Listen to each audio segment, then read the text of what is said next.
Welcome to the deep dive.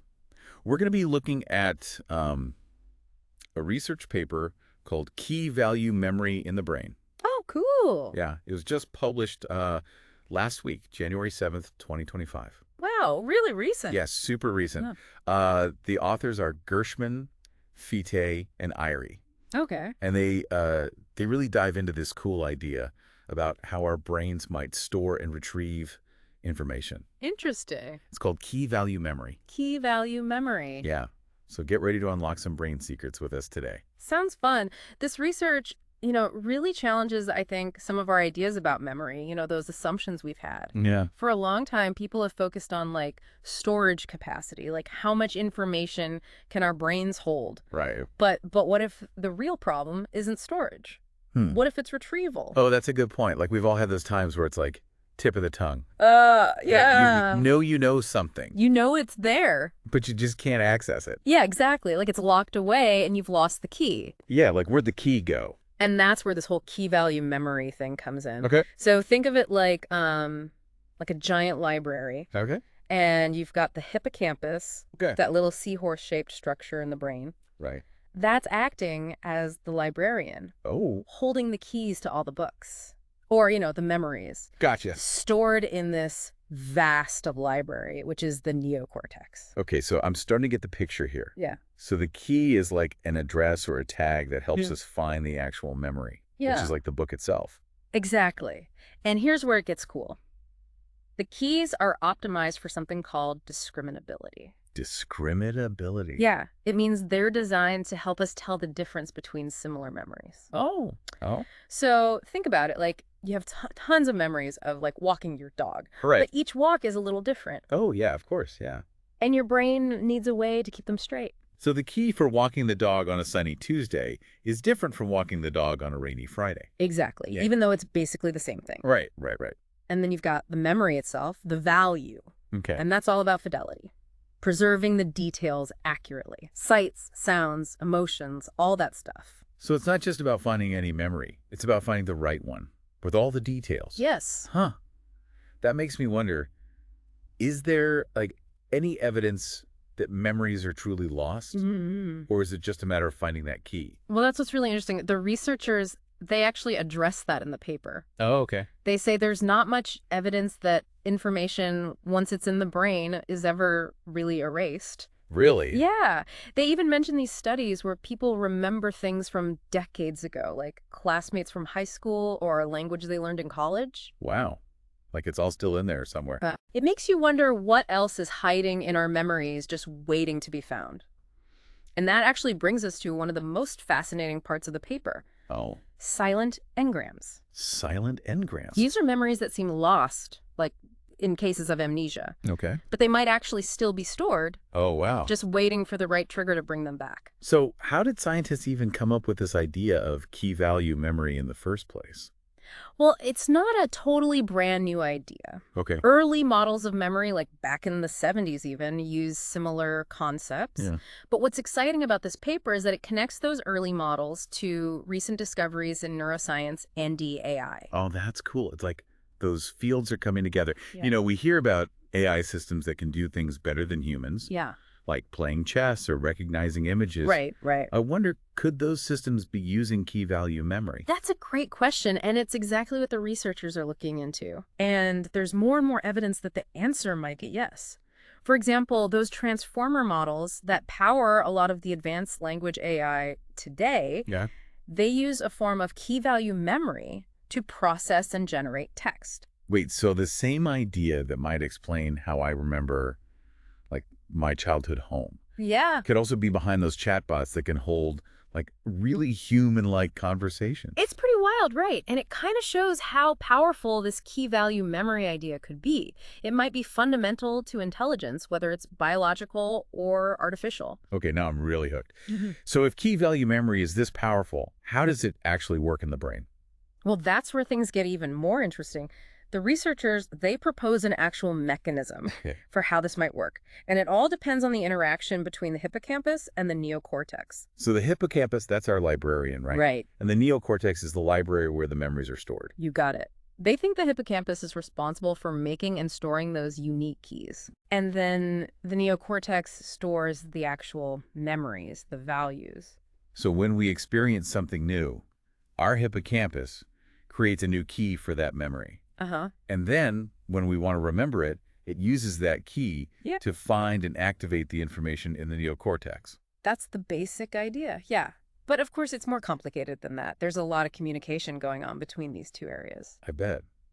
It's amazing to think that scientists are starting to figure out these mysteries. It really is. And there's this really cool thing. Yeah? They've actually been able to find specific neurons in the hippocampus. They're called enneagram cells. Enneagram cells. And they seem to be connected to specific memory. Wow, so they've actually found the physical trace of a memory in the brain. It's pretty remarkable, and it backs up the idea that the hippocampus is really important for storing those keys. I see. But what's even cooler is that they've shown how the activity of these enneagram cells is linked to the neocortex when we remember something. So like the hippocampus sends out a signal using the key. And that signal makes the memory in the neocortex light up.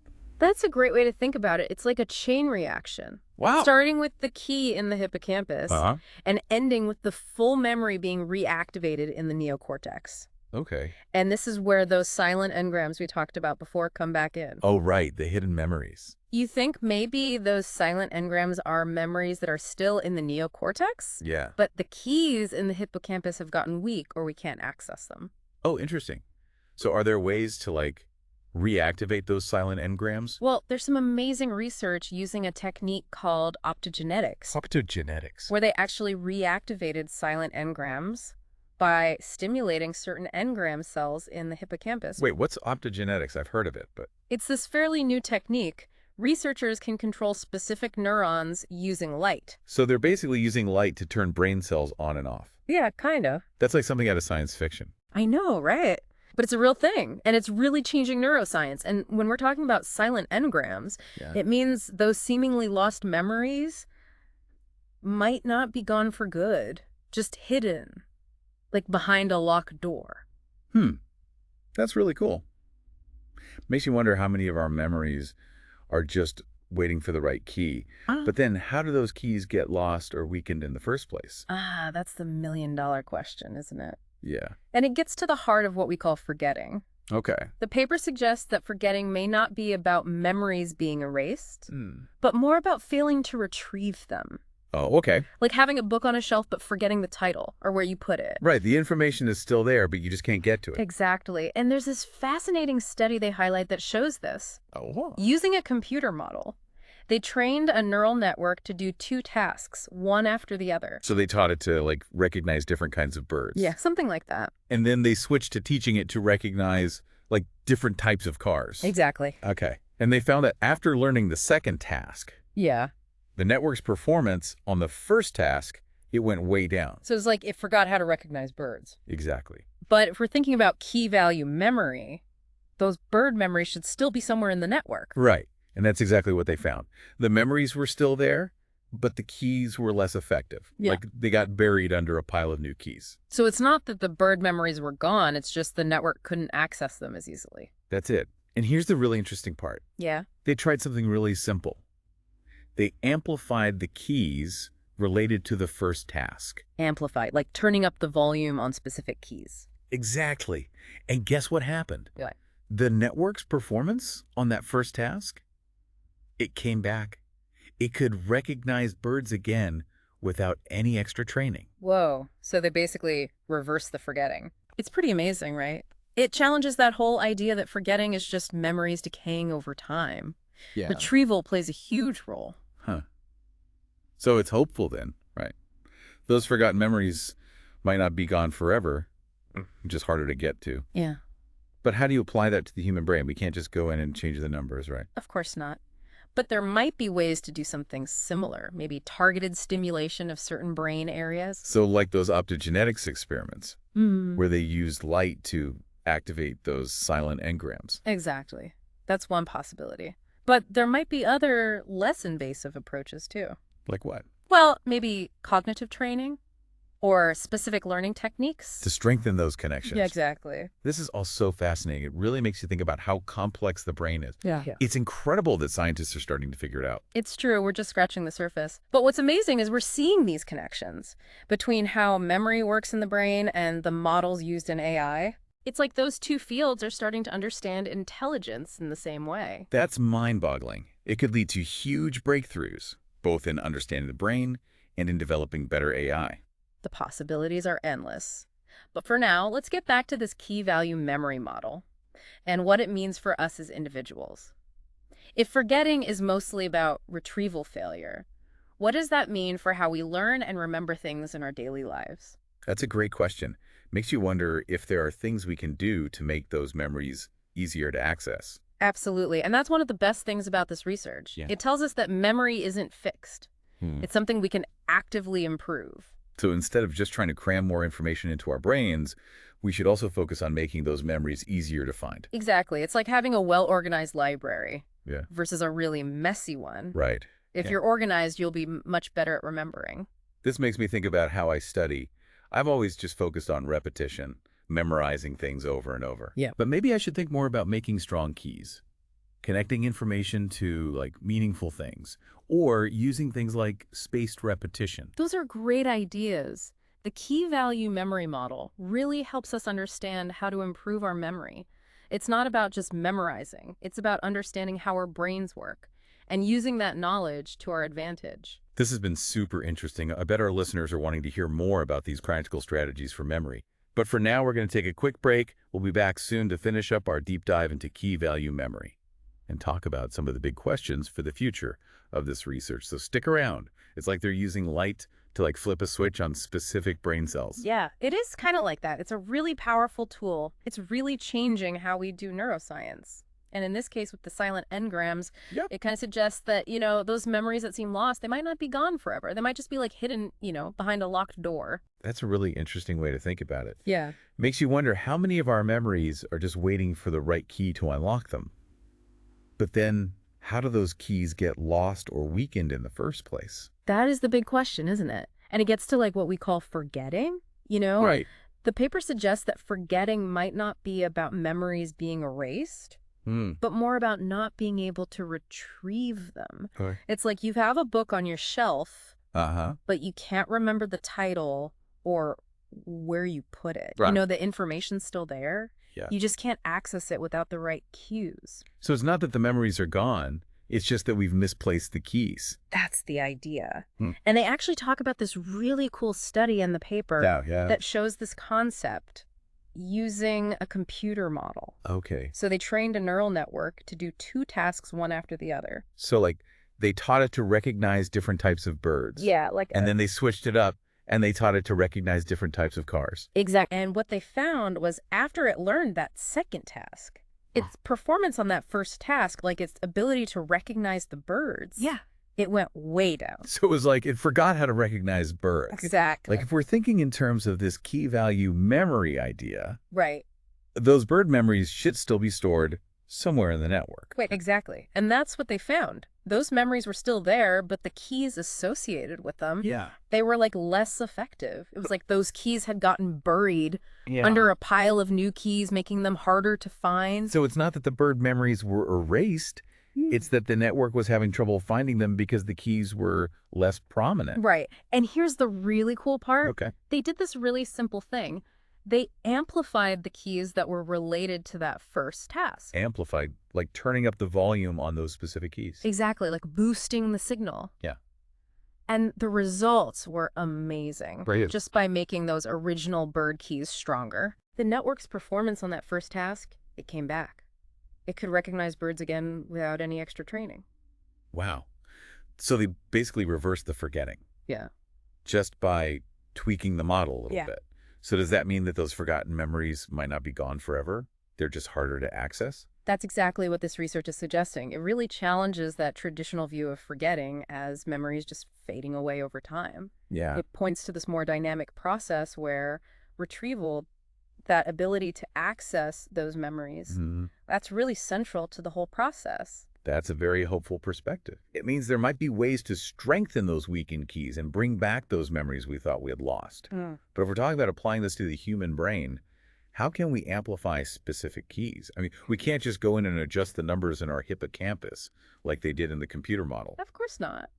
But the paper talks about some ways we might be able to achieve a similar effect, maybe through targeted stimulation of certain brain regions or neural pathways. So like those optogenetic experiments we were talking about? Exactly, like using light to activate those silent engrams. That's one example of how we might be able to directly manipulate those memory keys. Okay. But there could be other less invasive approaches as well, like cognitive training or maybe specific learning techniques that could help strengthen those connections over time. So there might be practical ways to improve our memory and even potentially recover memories we thought were lost forever. That's the idea. And it's really exciting. It means we're not just stuck with whatever memory capacity we're born with. Yeah. Our memories are not fixed, they're dynamic. We can shape them and improve them.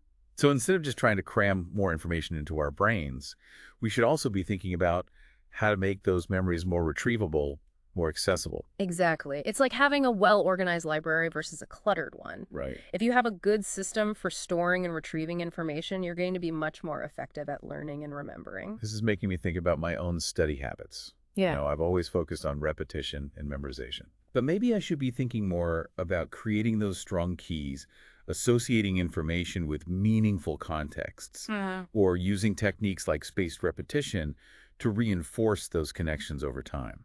Those are all great strategies. And what's really cool about this key value memory framework is that it gives us a really clear way to think about how to improve our memory.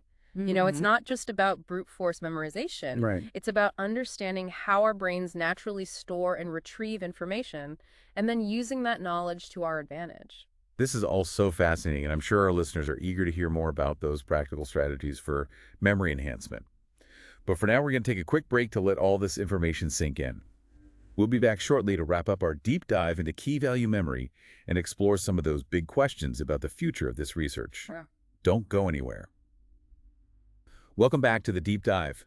We've been exploring this really interesting idea of key value memory. Yeah, it's a whole new way to think about memory, isn't it? It is. Like moving away from that idea of just storage space to this more dynamic system where retrieval is just as important. Exactly. And the implications are huge. Yeah. Especially when we think about things like improving memory or even therapies for memory problems. Yeah, absolutely. If we can figure out how those memory keys work, how they get formed, how they get messed up, Right. then we might be able to come up with ways to strengthen them. So we can not only help people with healthy memories get even better, Yeah. but also help people who are dealing with memory loss, like from Alzheimer's or other conditions. Exactly. And there's already some promising research happening. For example, scientists are looking at brain stimulation techniques, Oh, wow. things like transcranial magnetic stimulation or TMS, I've heard of that. to see if they can improve memory in both healthy people and those with mild cognitive impairment. That's incredible. It's like we're on the edge of this whole new era of memory research, changing how we learn, remember, maybe even how we age. It's really exciting, but we're still early in the game. Right. We need to do a lot more research before we can actually use this to help people in a real way. Of course, yeah. Yeah. But even now, this research is giving us a lot to think about. It makes us question what we thought we knew about memory It does. and maybe see new possibilities for, improving our brains. Yeah, and I think it's a good reminder that our memories aren't just these fixed things from the past. They're active, they're always changing. They shape who we are now and who we'll be in the future. That's a really great way to put it. Yeah. It makes you realize that every memory, every experience is important, even the ones we think we've lost. They might still be part of us, just waiting for the right key to unlock them. So as you go about your day, I'd encourage you to think about your own memories. Yeah. Think about the key value model.